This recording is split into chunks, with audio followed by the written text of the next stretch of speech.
আব্বা, আম্মার কথা কি তোমার মনে পড়ে? হঠাৎ এ প্রশ্ন কেন? রানীর কথা জবাব দেন আব্বা। তার আগে বল কি হয়েছে। তোমাকে অনেক ক্লান্ত মনে হচ্ছে, তাই ভাবলাম মার কথা মনে পড়লো কিনা। আব্বা, তুমি ঘরে যেয়ে রেস্ট করো, খাবার রেডি করে আমি তোমাকে ডাকবো। ঠিক আছে রে মা, আমি তাহলে ঘরে গিয়ে রেস্ট।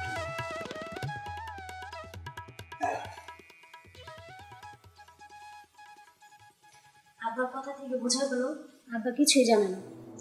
তোমাদের কাছে যদি কোনো প্রমাণ থাকে তাহলে প্রমাণ নিয়ে আসো। আমার বাবার নামে কোনো উল্টাপাল্টা কথা বলবা না। যাও, গেট আউট। হ্যাঁ, ধৈর্য ধরো, একটা দিন সময় দাও। কালকে যখন আব্বা ওই বুড়ি মুড়িরে বান্ডিল বান্ডিল টাকা দিবে, তখন আমরা ভিডিও করে আনবো। ভাইরা, ভিডিও যে করবা ক্যামেরা কই? দাঁড়া দাঁড়া, আমার মাথায় একটা আইডিয়া আসছে।